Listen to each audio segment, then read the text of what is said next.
¿Qué tal? Muy buenas noches. 6 minutos pasan de las 9. Comenzamos ya punto de encuentro que nos lleva hoy hasta el Congreso de los Diputados. Y es que la ruptura de las negociaciones para renovar el Poder Judicial ha sobrevolado hoy ese pleno del Congreso en una sesión de control en la que, aunque no ha habido preguntas sobre este asunto, sí que hemos visto reproches entre el Ejecutivo y el Partido Popular, tanto por esta cuestión como por la reforma del delito de sedición.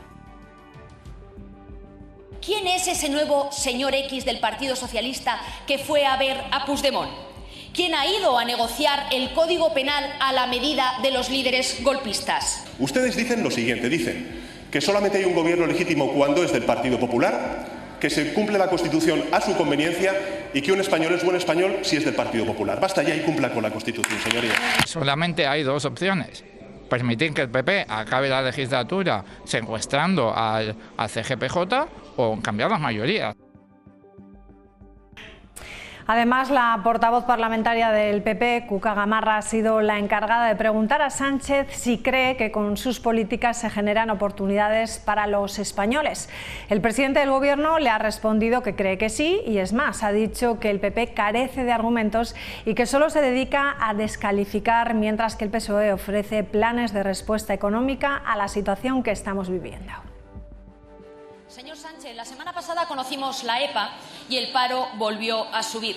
La economía española solo creció en el tercer trimestre 2 décimas, menos que Italia y Alemania, que sí hablan ya abiertamente del riesgo de recesión.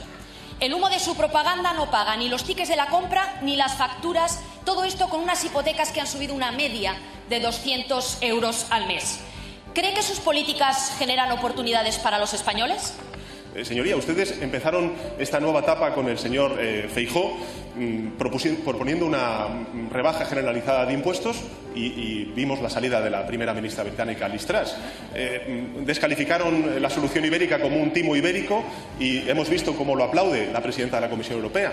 Ustedes votaron en contra del transporte público gratuito y hay 2 millones de personas que están utilizando ese transporte público gratuito. Ustedes se opusieron al impuesto a las grandes energéticas y ahora vemos cómo hay organismos internacionales de todos los colores que lo que están haciendo es proponer un impuesto a las grandes energéticas. Señoría, ustedes no tienen argumentos y lo único que están es descalificando.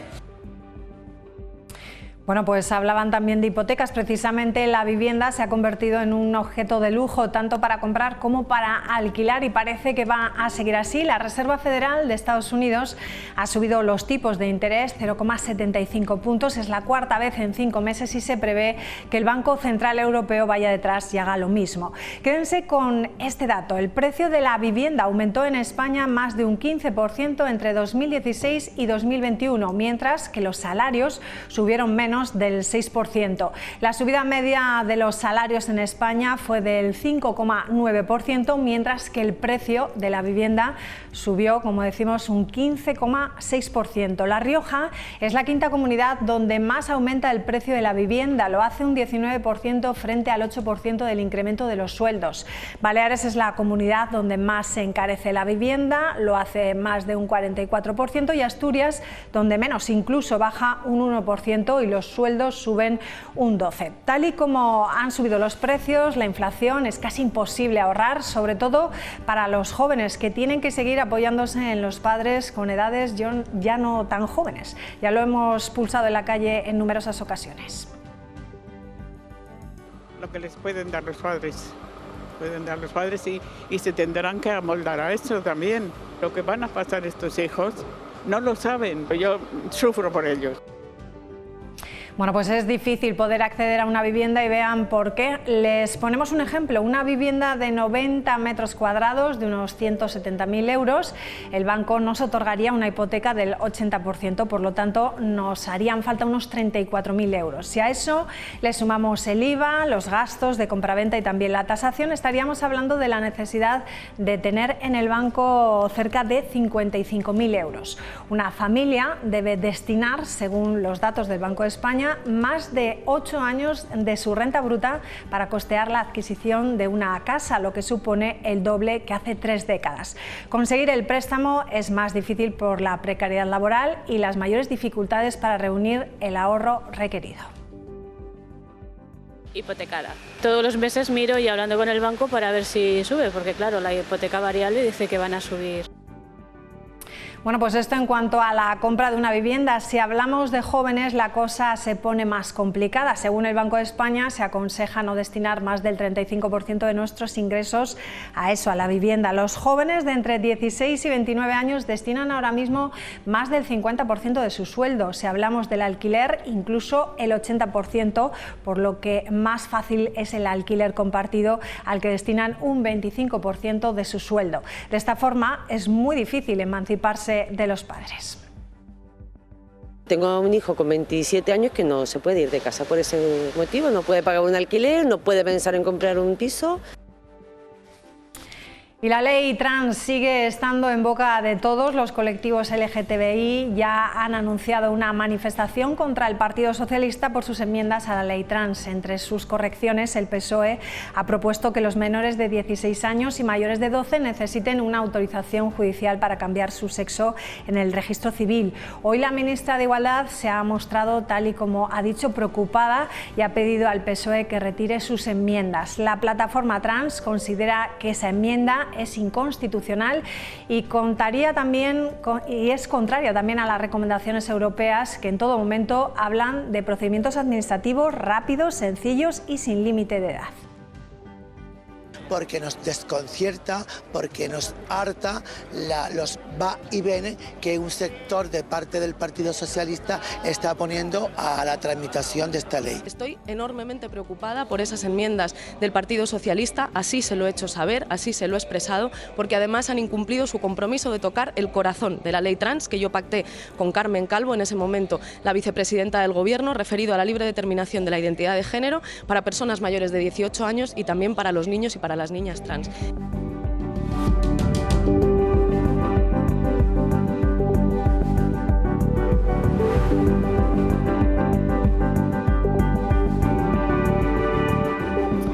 Bueno, pues vamos a hablar de todos estos asuntos y vamos a dar la bienvenida ya a Sara Orradre. Buenas noches, bienvenida. Jesús Ángel Garrido, buenas noches, bienvenido. Buenas noches. Enar, ¿qué tal? Buenas noches, bienvenida. Y buenas noches, María. ¿Qué tal? Buenas noches, bienvenida. Bueno, siguen enfrentados PP y PSOE por ese delito de sedición que ha llevado al Partido Popular a romper las negociaciones de la renovación del Consejo General del Poder Judicial. Hemos escuchado, lo hemos hecho hace unos instantes, a la portavoz del PP en el Congreso, a Cuca Gamarra, hablando de ese señor X. ¿Quién podrá ser? Bueno, pues una intervención por mi parte que debo de calificar de brillante, porque pone el dedo en la llaga, ¿no? Y yo recordaba que estamos hablando de un señor Sánchez que por una parte fue quien indultó ya hace tiempo a los condenados del proceso.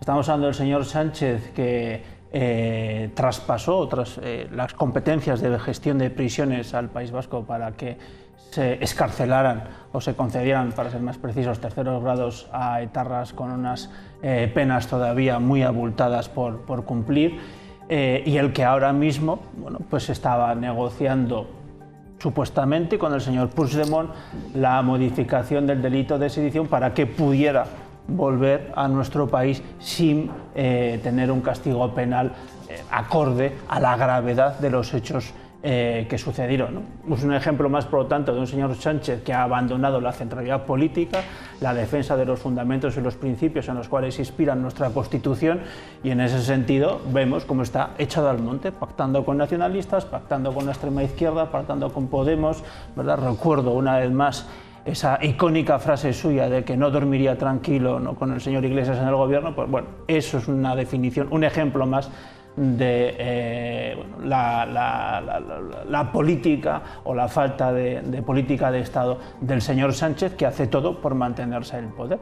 Y en ese sentido yo creo que es por nuestra parte, y como Partido Popular de La Rioja también aprovecho la circunstancia para decir que apoyamos expresamente la decisión tomada por el Partido Popular de romper, de suspender las negociaciones con el Partido Socialista, con el Gobierno, para la reforma del Consejo del Poder Judicial, porque es incompatible, por una parte, intentar reforzar las instituciones democráticas de nuestro país y, por otra parte, debilitarlas negociando con el señor Puigdemont y todo lo que orbita en torno a eso. Sara. Bueno, yo de verdad casi, bueno, no lo he podido evitar, casi me he reído, ¿verdad? Y la señora Moreno también, cuando el señor Garrido comenzaba su intervención calificando de brillante la intervención de la señora Cuca Gamarra. En fin, yo ya dije en la última tertulia en la que estuve por este mismo plató lo que pensaba de esa señora por un lado, pero es una señora que además está deslegitimada para casi todo y de hecho en este caso más todavía, porque tan solo 3 días antes de la supuesta ruptura de las negociaciones para la renovación del Consejo General del Poder Judicial, esta señora que ha tenido, según el señor Garrido, una intervención brillante, pues tuvo también una intervención seguramente brillante también, según el criterio del señor Garrido, en la televisión, en un canal de televisión, en un programa de la mañana en el que dijo que era completamente distinto y que estaban completamente desligados la renovación o la supuesta renovación del Consejo General del Poder Judicial con la supuesta modificación del delito de sedición. Por lo tanto, esta señora en sus intervenciones brillantes se contradice, un día sí y otro también. Después decías, María, enfrentamiento. Bueno, enfrentamiento yo voy a negar la mayor, fíjate, yo creo que el enfrentamiento es solamente de una parte, que es la del Partido Popular, que utiliza esto pues como excusa más para la confrontación. El Partido Popular está instalado en la confrontación y necesita siempre excusas para estar instalado en esa confrontación. Al principio no querían renovar el Consejo General del Poder Judicial porque estaba Pablo Iglesias en el gobierno, luego porque si Podemos, luego que si no se quede Bildu, luego porque salía el sol por la mañana. La cuestión es tener siempre una excusa para estar en contra, ¿no? Instalados en la confrontación. ¿Qué ocurre? Que eso pasaba ya con el señor Casado, al que vino a relevar el señor Feijóo, que lo va a terminar haciendo bueno, el señor Casado. ¿Qué le ha pasado al señor Feijóo? Pues que ha demostrado que, al igual que la señora Gamarra, está absolutamente deslegitimado para todo. Es un líder que no es de fiar, eso es evidente, no tiene palabra y que tiene el mismo poco sentido de Estado que su predecesor. Y que, por otra parte, pues está claramente condicionado por la opinión de ciertos varones, y concretamente de una baronesa, que es la señora Ayuso, que le ha doblado el brazo, se lo ha torcido y le ha dicho hasta aquí, por aquí no vamos a pasar. Entonces yo ya lo dije en este plató también hace ya unos cuantos meses, antes del triste final del señor Casado, y es que la señora Ayuso le iba a adelantar por la derecha y que lo veríamos en poco tiempo y se lo iba a llevar por delante, y ocurrió. Pues hoy voy a decir lo mismo con respecto al señor Feijóo. La señora Ayuso le va a adelantar por la derecha y se lo va a llevar por delante, porque lo que está haciendo el Partido Popular con esta confrontación continua es incumplir la Constitución, incumplir con su deber de respetar la Constitución, y está instalado en la confrontación porque realmente no le interesa hablar de otras cosas, no le interesa hablar de economía. El presidente del gobierno lo decía esta mañana, ¿no? Vamos a ser el país, uno de los países que más va a crecer por encima de la media europea, con un 4% de crecimiento. Somos un país que tiene ya 20,5 millones de personas afiliadas a la Seguridad Social. Tenemos la inflación más baja de Europa a pesar de las dificultades, solamente por delante de Francia. Creo que no se están haciendo las cosas tan mal desde el punto de vista económico y por eso el Partido Popular tiene que desviar la atención por otros derroteros y tiene que sacar a relucir los fantasmas. Los fantasmas, en este caso de Cataluña, pero cuando le conviene saca otro tipo de fantasmas. Lo que sea, con tal de instalarse en la confrontación y de cumplir con sus deberes constitucionales. Y es un partido, como digo, que no le interesa hablar de otra cosa, que ahora está en esto, y lo que tiene que hacer es efectivamente eso, cumplir con la Constitución, porque el Partido Popular solo respeta la Constitución cuando le conviene. El Partido Popular solo hace caso a los mandatos o a las consignas de los organismos internacionales cuando le conviene, porque el Partido Popular anda muy listo para seguir los mandatos de los estamentos institucionales internacionales cuando hablan, por ejemplo, de los presupuestos del Estado, pero cuando esos mismos organismos internacionales desde la Unión Europea nos dicen que España debe modificar el delito de sedición, para eso el Partido Popular no hace caso. Pero insisto, es una manera de mezclar churras con merinas, creo que en el último programa también salieron a relucir las churras y las merinas, simplemente para desviar la atención por otros, las cucas y los merinos, para desviar la atención por otros derroteros que nada tienen que ver con los problemas reales de los españoles. El Partido Popular lo que tiene que hacer es cumplir la Constitución. Yo sí que le rogaría a la señora Rodríguez que eleve un poco el tono, que eleve el tono del debate y que no falte el respeto a nadie, y más a quienes no se pueden defender. No, se lo digo de verdad, yo creo que es bueno que usted haga un esfuerzo por elevar el tono del debate y por argumentar, cosa que hasta ahora no ha hecho, entre otras cosas porque nos ha dicho si usted es partidaria o no de que se rebaje el delito de sedición para que, entre otras cosas, el señor Puigdemont pueda volver a este país. Señor Puigdemont salió de España cuando gobernaban ustedes, señor Garrido. El señor Puigdemont se fugó de España cuando gobernaban ustedes. Se declaró, la declaración unilateral de independencia en Cataluña se llevó a cabo cuando gobernaban ustedes. Las urnas en Cataluña salieron a la calle cuando gobernaban ustedes. Ustedes están absolutamente deslegitimados para dar cualquier tipo de elección. ¿Ya puedo hablar?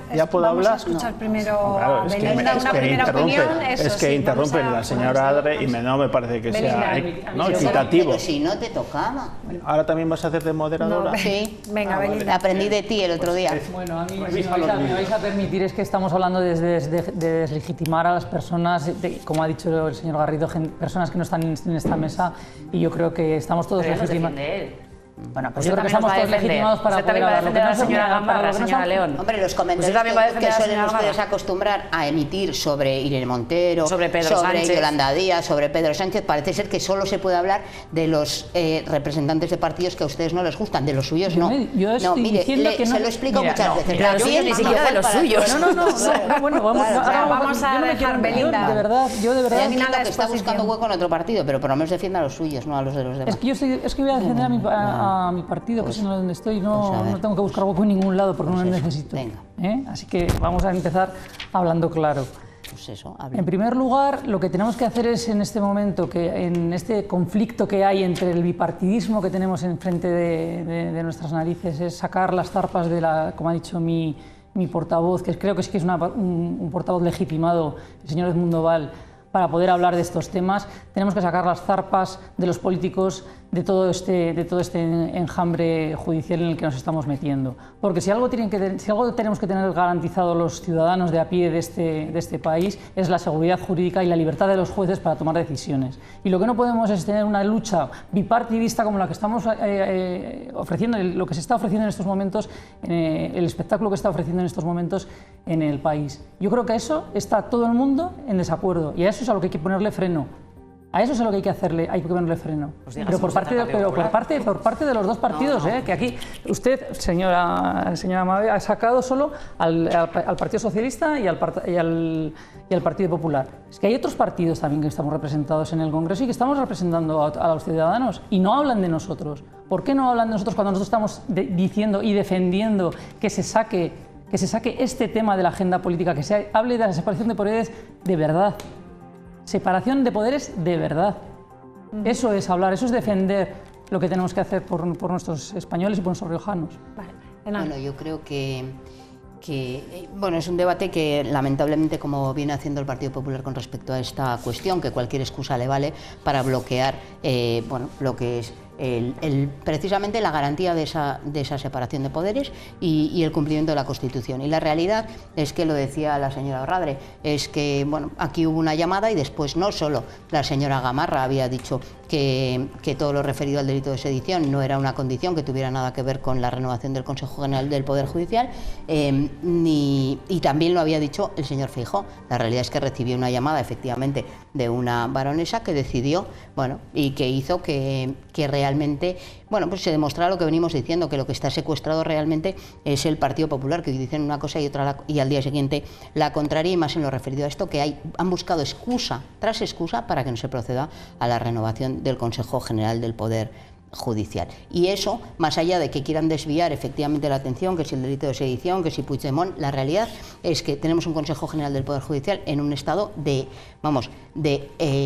emergencia, podemos decir, ¿no? Aquellas palabras que aprendimos durante la pandemia parece que se recuperan cuando hablamos del Consejo General del Poder Judicial, que tiene muchísima importancia. Y hay que decirlo claramente, que desde luego una fuerza política como Izquierda Unida nos vimos en su momento obligados a votar un miembro del Consejo General del Poder Judicial, que desde nuestro punto de vista no tenía ni pies ni cabeza, que había sido miembro del Partido Popular y que desde luego nosotros no apoyábamos de ninguna manera, precisamente para desbloquear la situación. Y cada vez que se ha llegado a un acuerdo con el Partido Popular, ha buscado una excusa para incumplir todos los acuerdos y no proceder a esa renovación del Consejo General del Poder Judicial. Dijo la señora Gamarra, no tiene nada que ver una cosa con otra, seguimos manteniendo las negociaciones y el acuerdo. Y ahora vienen aquí a decir que otra vez la rompen. ¿Por qué? Porque lo que están intentando hacer el Partido Popular con este asunto no es otra cosa que que utilizarlo dentro de la campaña electoral y desviar las cuestiones fuera. Y no quieren renovar el Consejo General del Poder Judicial para acusar a este gobierno de responsabilidad en ello. La realidad es es que, más allá de todo, el Partido Popular viene sistemáticamente bloqueando el Consejo General del Poder Judicial. Y eso es bueno, pues un secuestro realmente del modelo de separación de poderes que nuestra Constitución plantea. Quien ha roto las negociaciones no son otros que el Partido Popular en este contexto, que efectivamente, ya estoy de acuerdo con la señora León o con Belinda, hay más partidos y desde luego creo que en concreto Izquierda Unida y Unidas Podemos ha estado a la altura, ha tragado con sapos y culebras para intentar desbloquear esto. Y ha sido siempre el Partido Popular el que ha venido boicoteándolo. Tiene mucha importancia y usted vuelva a echar balones fuera, a hablar de múltiples cuestiones de las que tampoco tenemos inconveniente ninguno en hablar. Pero lo que hay que hacer es sentarse, negociar y desbloquear de una vez por todas ese Consejo General del Poder Judicial, porque es el único instrumento que puede servir para relegitimar, iba a decir, en vez de deslegitimar, relegitimar las instituciones democráticas en este país. Bueno, el PP parece que retomaría las negociaciones si tiene un documento por escrito, ¿no? Sí. Vamos a ver, pero también la retomaba cuando nombramos al anterior señor y así todo. Si me deja intervenir por parte de la irrefrenable señora Moreno, vamos a ver. Yo creo que aquí hay inefable me ha llamado. Creo que aquí hay una cuestión muy importante de todo este relato que se está omitiendo de una manera voluntaria, y es que el señor Bolaños dijo, por activa y por pasiva, que no se estaba negociando en paralelo la modificación del delito de sedición. Eso parece ser que no ocurrió, y fue precisamente la propia ministra de Hacienda la que durante un debate parlamentario, los presupuestos generales del Estado, pues dijo todo lo contrario. Ese es el origen. Todo lo demás, pues yo creo que podrán ser excusas de mal pagador, pero no responden a la realidad. El señor Bolaños dijo por activa y por pasiva que no se estaba negociando el delito de sedición. Se dijo desde el primer momento por parte del Partido Popular. Con lo cual, creo que esta es la realidad de los hechos, y que si ha habido alguien que ha faltado a la buena fe en este proceso negociador, ha sido sin duda el señor Sánchez. Por otra parte, aquí quien incumple la Constitución española, pues se me ocurren muchos ejemplos, pero es Esquerra Republicana, es por ejemplo EH Bildu, en definitiva, gran parte de los socios con los cuales el señor Sánchez se sostiene en el gobierno. Eso sí que están incumpliendo la Constitución. Otros pretenden modificarla, como la señora Anar Moreno, como muchos de los planteamientos, como por ejemplo muchos de los planteamientos que defiende Podemos, ¿no? No así el Partido Popular. Nosotros nos defendemos como como profundamente constitucionalistas, y lo que pretendemos de hecho es que se cumpla la Constitución y, entre otras cosas, como decía la señora León, que la justicia sea independiente del control político, que es lo que parece que no entienden los señores del Partido Socialista y muy concretamente el señor Sánchez, que precisamente por eso estamos hoy aquí en estas circunstancias. No incumple el Partido Popular. Entre otras cosas, quien más responsabilidad tiene, sin duda, que es el señor Sánchez, y es el Partido Socialista, entre otras cosas, porque es el que tiene mayor número de diputados. Por lo tanto, es muy fácil, ¿verdad?, endosar la culpa a los demás de lo que uno hace mal. Y el ejemplo claro y evidente son los socios que tiene el señor Sánchez. Esto lo saben todos los españoles, lo saben todos los riojanos, y evidentemente por eso en las últimas elecciones el castigo que está mereciendo su formación política, señora Radre, es claro y evidente, y así seguirá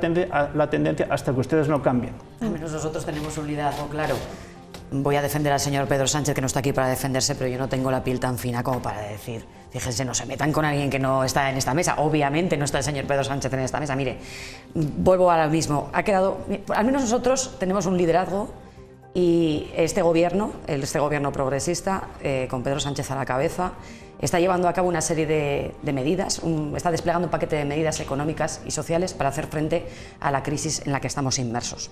A ustedes no les interesa. ¿A ustedes no les interesa? Sí, en La Rioja también, porque para los riojanos también se ha aprobado la subida del salario mínimo interprofesional. Para los riojanos también se han aumentado las pensiones, para los riojanos también han mejorado las condiciones laborales y se han hecho más contratos indefinidos, señor Garrido, todo eso con su voto en contra.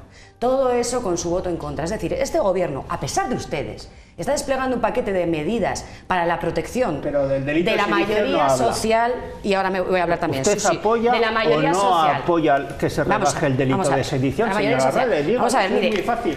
hace mucho el delito de sedición en España, según se nos ha indicado desde todas las instituciones ya lo llevaremos europeas, al Parlamento de la Rioja, según se nos ha indicado desde todas las instituciones europeas, es absolutamente desproporcionado. Viene, si no recuerdo mal, del siglo XIX, la señora Moreno seguramente controla mucho mejor este aspecto, y es un delito que efectivamente desde distintas instituciones europeas, a las que ustedes no parecen oír, se le está pidiendo a España modificar, porque efectivamente está mucho más endurecido y es mucho más desproporcionado que el de restos de países de nuestro entorno, entre ellos Bélgica, Italia, Francia o Alemania, y usted eso lo sabe.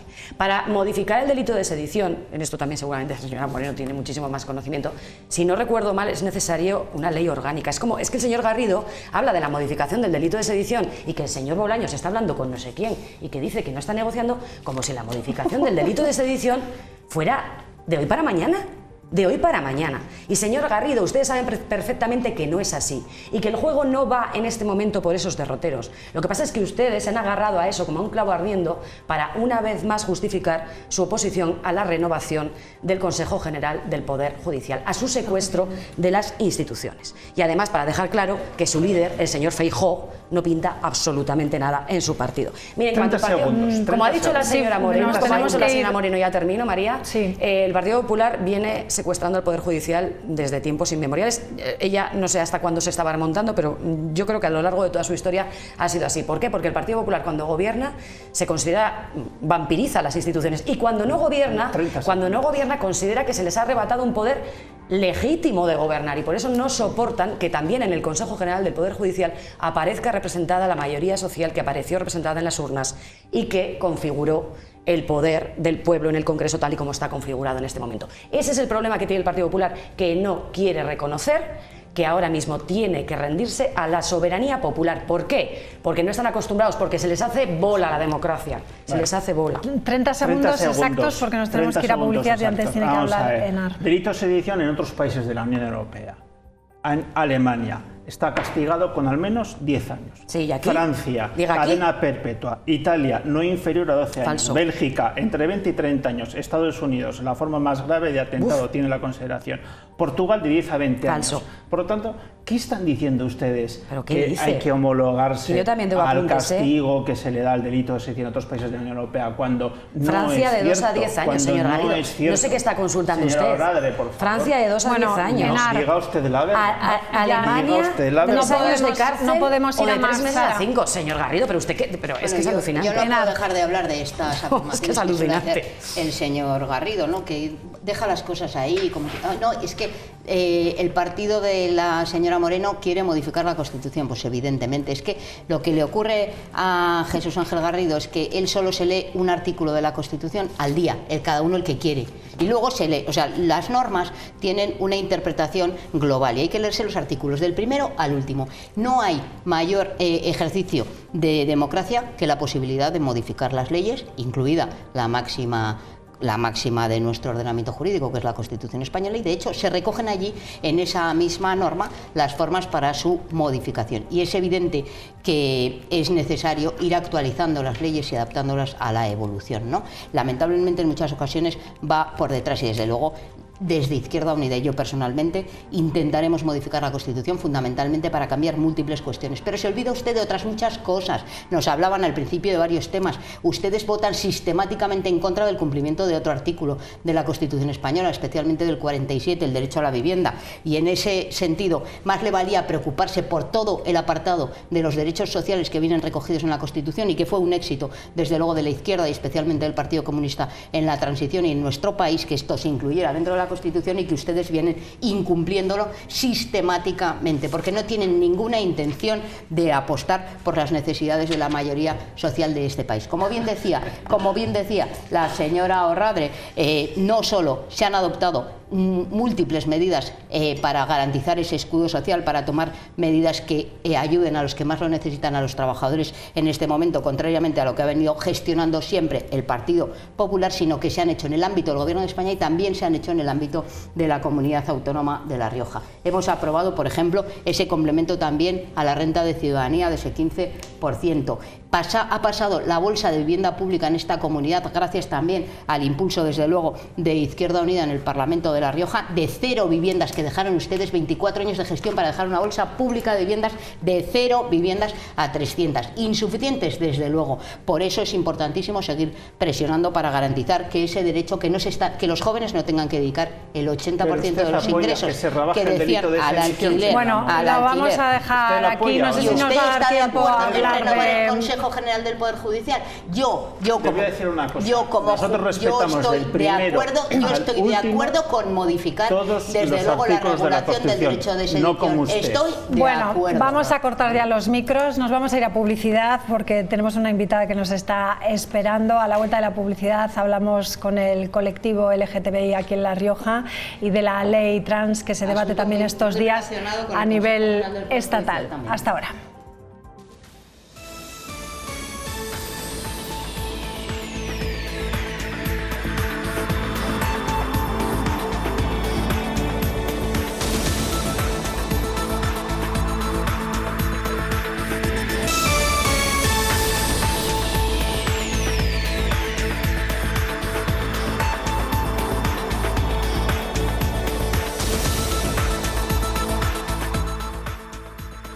Y les seguiré pidiendo que retiren esas enmiendas que afectan al corazón de la ley que ya está pactada y que nos permite cumplir con nuestro compromiso de garantizar los derechos humanos de las personas trans y en concreto de las infancias trans, y pediría, por favor, que no cometamos una crueldad que es poner en el centro del debate a las infancias trans, de garantizar sus derechos, de no cuestionar quiénes son.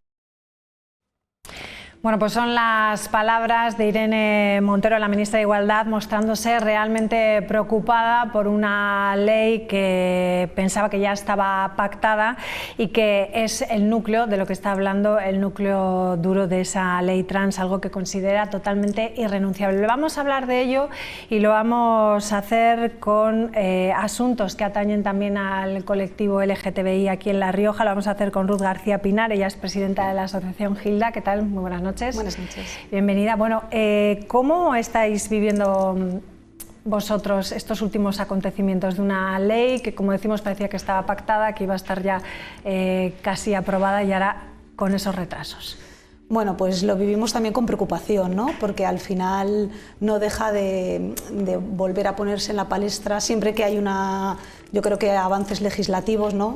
Los espectadores podrán recordar el matrimonio igualitario o, no sé, la ley de divorcio. Siempre salen, ¿no? Pues un sector más digamos, más de las cavernas, que lo que intenta es introducir bulos y mentiras y hacer que la sociedad tenga miedo. Entonces, confiamos en realidad que vaya a salir la ley adelante, porque lo que pretende es garantizar los derechos humanos de todas las personas y en general del colectivo LGTBI y también de las personas trans, porque es que no olvidemos que la ley no es solo de las personas trans, sino también del colectivo, de todo. ¿Qué dice exactamente que es el punto más polémico, la ley sobre la autodeterminación de género?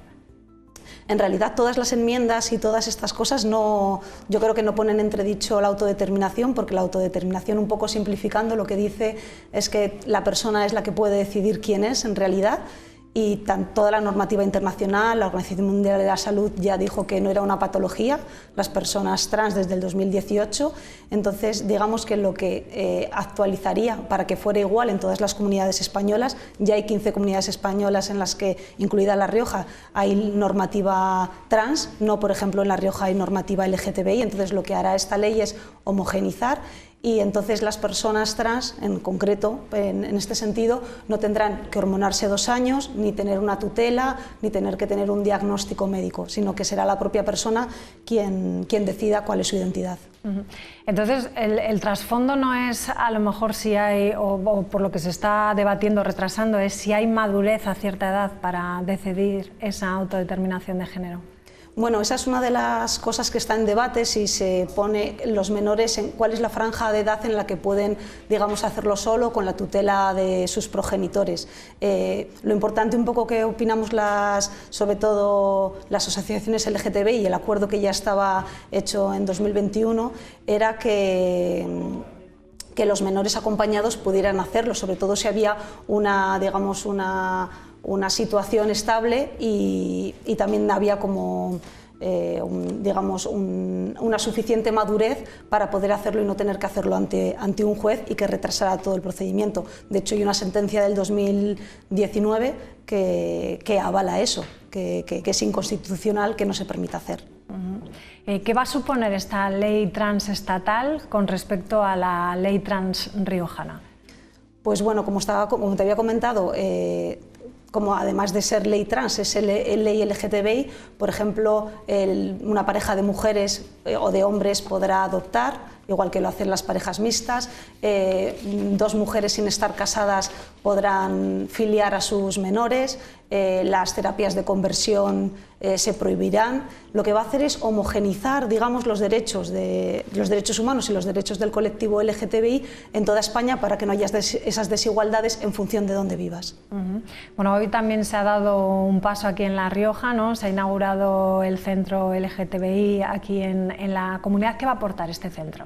Bueno, pues lo primero que va a aportar es que haya un servicio profesional, que cuando las personas necesiten algo no dependan de personas voluntarias o de tener que derivarles a profesionales de pago, incluso a otras comunidades autónomas, y entonces que La Rioja por fin pueda atender, ¿no?, las necesidades de la ciudadanía. Entonces eso es lo principal. Vamos a contar con una persona abogada, con una trabajadora social y un psicólogo sexólogo que podrá atender a toda la ciudadanía. ¿Se va a poder, por lo tanto, responder a todas estas personas y a sus familias en lo que es un proceso largo, costoso? ¿Va a haber respuesta para todas esas preguntas? Pues confiamos y esperemos que sí. Hoy lo hemos inaugurado y la idea es esa, la idea es poder acompañar, es un centro de información, de asesoramiento y eso junto con las iniciativas que Gilda sigue teniendo. Por ejemplo, dentro de poco vamos a tener las jornadas de educación, que es muy importante tanto para los y las menores como para las familias, ¿no? El poder ir educando y concienciando a la sociedad pues, de esta diversidad, que al final no hace más que enriquecer a todas. Otro de los problemas importantes es cómo se entienden los protocolos médicos. ¿Van a seguir siendo una barrera para ejercer esos derechos civiles?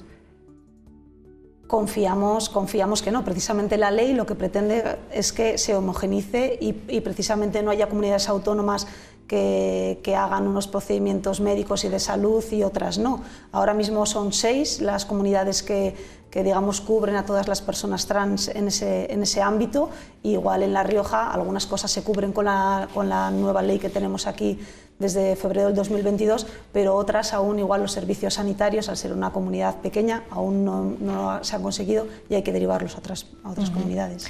Me gustaría que escuchasen una campaña del colectivo LGTBI sobre los delitos de odio que existen y dan unos porcentajes muy altos sobre los problemas que generan. Vamos a escucharlo. Los delitos de odio son una realidad. El 48% de las personas LGTBI evita coger de la mano a su pareja del mismo sexo en la calle. Un 30% de las personas LGTBI no se sienten cómodas para salir del armario en el trabajo. El 26% de adolescentes LGTBI de entre 15 y 17 años esconde su orientación sexual en el colegio. Bueno, también se ha hecho, estos son datos nacionales, pero también hay un estudio, ¿no?, sobre este impacto. Se hizo, ¿no?, un estudio aquí en La Rioja, ¿no?, que también datos muy llamativos. Sí, es verdad que no tenemos muchos datos, digamos, de muchos años, son estudios que se están empezando a hacer, pero todos los datos son demoledores. En la asociación en Gilda es algo que nos preocupa mucho y que lo tenemos en cuenta. Es la segunda causa de acoso, la LGTBI-fobia. Entonces, pues sí, las personas voluntarias que seguiremos aportando y coordinando el centro y teniendo pues diversos grupos de trabajo, uno de ellos enfocado sobre todo en prevenir con la juventud y con la sociedad este tipo de actos que siguen y en la educación, ¿no? Ahora que hablas de prevenir, ¿no? La educación es fundamental, ¿no? Para Gilda la educación es un pilar fundamental. Creemos que es un motor de cambio de la sociedad. Creemos también, siempre tenemos esa confianza que creemos que la sociedad va avanzando. Y por eso vamos a celebrar este año, va a acoger las jornadas a nivel estatal de la FEL de educación, que junto al Gobierno de La Rioja, en colaboración con el CRIE y también el Ayuntamiento, vamos a recibir a más de 50 docentes y profesionales de fuera de La Rioja, y junto con casi un centenar de personas de aquí, o sea que van a ser unas jornadas multitudinarias que esperemos que ayuden pues eso, a cambiar poquito a poco la sociedad. Una última cuestión, ¿confiáis que a finales de año exista ya, sea aprobada esa ley trans? Sí, confiamos y esperamos que así sea, porque es la forma de garantizar los derechos de las personas. Pues Ruth, muchísimas gracias por acompañarnos esta noche, y vamos a recordar ahora mismo el momento en el que aquí en La Rioja, creo que fue en el mes de febrero, se aprobó la ley trans. Hoy se abre un camino de esperanza en La Rioja, a tirar las puertas de ese armario para que nunca jamás nadie vuelva a meterse en él.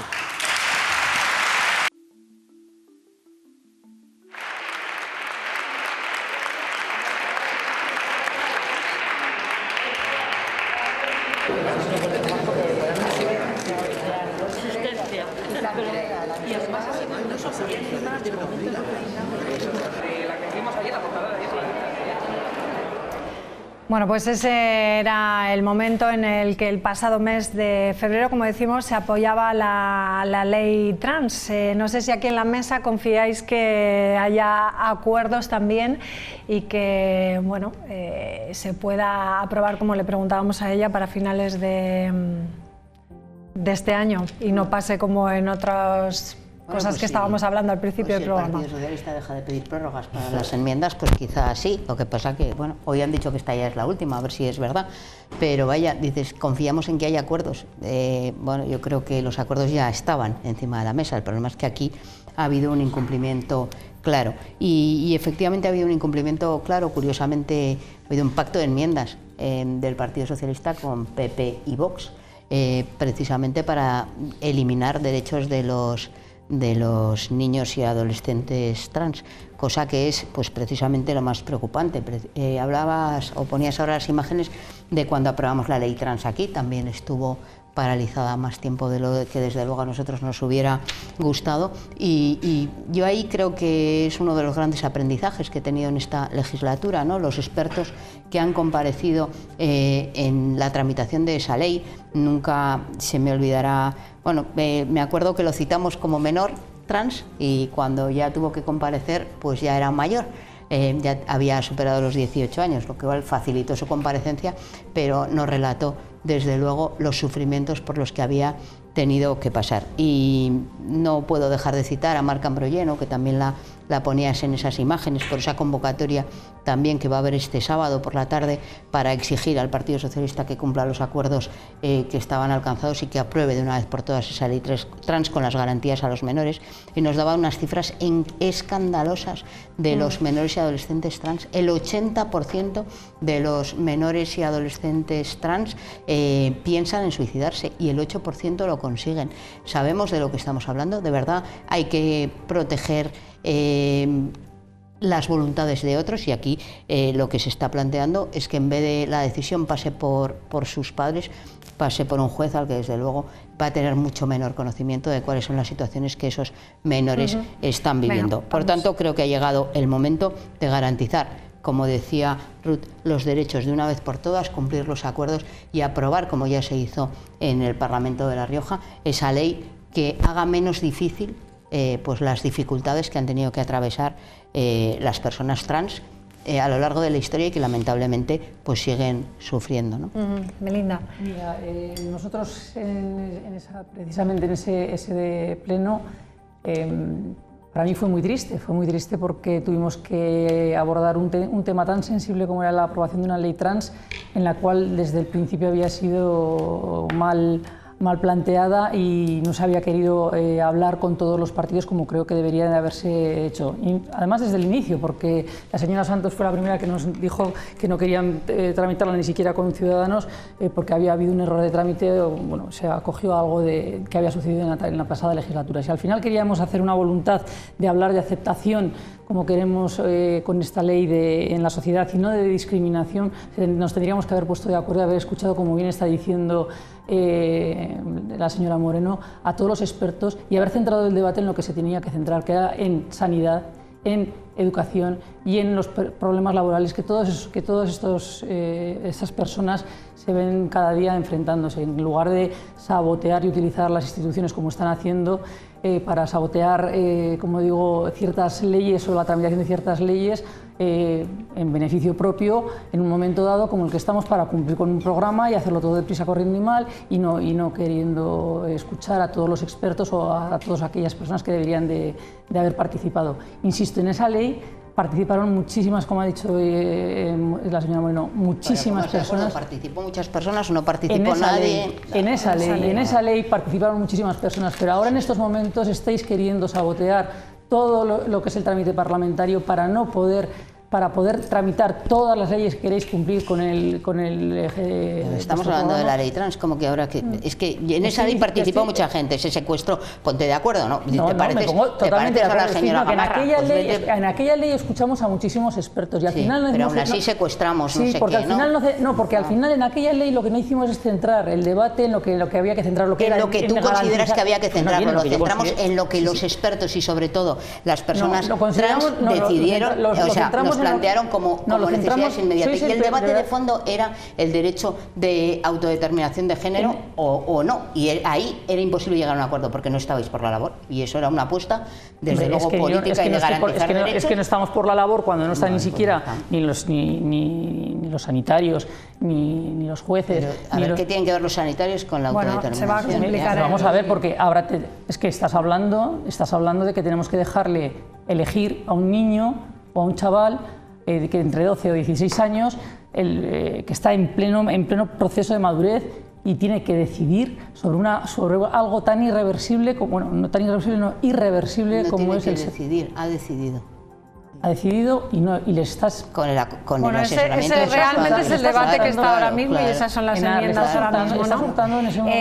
No estoy hurtando. Estás hurtando en esos momentos. Garrido. Estáis hurtando el derecho. ¿Quiere usted decir algo a este respecto o si no ya terminamos con...? Sí, yo creo que si me deja la señora Moreno, si no me interrumpe, sí decir que leyes tan trascendentes brevemente como porque estas... nos vamos, Bien, quería decir que leyes tan trascendentes como estas yo creo que requieren un amplio consenso social. Esta ley yo creo que está buscada más por parte de Podemos para conseguir el titular que para de verdad servir a los ciudadanos y proteger derechos. Es una ley que nace con un Partido Socialista dividido, es una ley que nace con un movimiento feminista dividido y es una ley que nace dentro de un gobierno dividido en torno a esta cuestión y con serias dudas en base a la calidad del texto legal y de las consecuencias jurídicas por parte del Consejo General del Poder Judicial. Por lo tanto, entendemos que esta no es la ley adecuada para resolver esta cuestión. No parece razonable legislar al margen de la biología como si la biología no existiese y en ese sentido nosotros hemos puesto de manifiesto que la autodeterminación de género de facto supone un borrado de las mujeres, como muy bien dicen las feministas clásicas, y por otra parte, como consecuencia, también un borrado de los hombres. No entendemos, por tanto, entendemos que no es la ley adecuada. Evidentemente somos muy sensibles con la materia, con las personas transexuales, entendemos cuál es su sufrimiento, cuál es el sufrimiento de las familias y creo que había un amplio espectro, un amplio abanico de medidas a adoptar desde los poderes públicos para intentar conseguir una igualdad de trato y una no discriminación. Pero desde luego toda esta ley pivota en torno a un concepto que es la de la autodeterminación de género, que de alguna manera choca con la realidad incontestable de la biología y por lo tanto nosotros no podemos estar a favor. Pero de todas maneras podemos poner las intervenciones de los señores del Partido Popular y repetirlas cada vez con el matrimonio igualitario, con la ley del aborto, pues siempre dicen lo mismo, da igual. Claro, la realidad es que no quieren garantizar derechos ni mínimamente garantizar. Iba a decir exactamente lo mismo, se me adelantaba. Vamos a ver si se me permite, aunque sea muy brevemente. Para el Partido Popular, para la derecha en general, esta ley no es adecuada, como no son otras muchas, como efectivamente ha dicho la señora Moreno, leyes a las que se han opuesto sistemáticamente y que fundamentalmente en su espectro a lo que quieren llegar es a aumentar el marco de derechos y libertades. Pero bueno, en ese sentido, el Partido Socialista está muy orgulloso de su historia. El Partido Socialista está muy orgulloso de su historia en este sentido, porque siempre que ha gobernado el Partido Socialista se han incrementado los derechos y libertades y siempre con su oposición. Nosotros queremos la mejor ley. ¿Y sabe por qué hemos presentado enmiendas? Para garantizar la mayor cobertura jurídica de esta ley, porque sabemos que ustedes la van a recurrir, como hicieron con el matrimonio igualitario. Y si me permites, María, y ya terminamos las imágenes, no lo puedo evitar. Tendremos una buena ley, tendremos la mejor ley. Y eso lo digo claramente. Vamos a tener la mejor ley posible porque para eso se está trabajando. Y he visto en las imágenes, y no lo puedo evitar, a mi compañero Fran Pérez, recientemente fallecido, concejal en el Ayuntamiento de Logroño, un luchador incansable en la defensa de los derechos LGTBI, y quería tener un recuerdo para él, porque lo he visto en esas imágenes y no he podido evitar emocionarme, ¿no?, recordándolo. Y bueno, pues desde aquí pues transmitir todo nuestro cariño a su familia y allegados en un momento como este, ¿no?, en el que estamos hablando de algo que él siempre defendió. Bueno, pues igualmente nos sumamos, por lo tanto le transmitimos a la familia nuestras condolencias. Pues nos tenemos que ir. Vamos a dejar a Seventina para mañana, que anda muy preocupada, pero la vamos a escuchar en el día de mañana porque se nos ha acabado el tiempo. Así que nada, descansen, pasen buena noche, muchísimas gracias a todos y nos vemos la próxima semana. Adiós.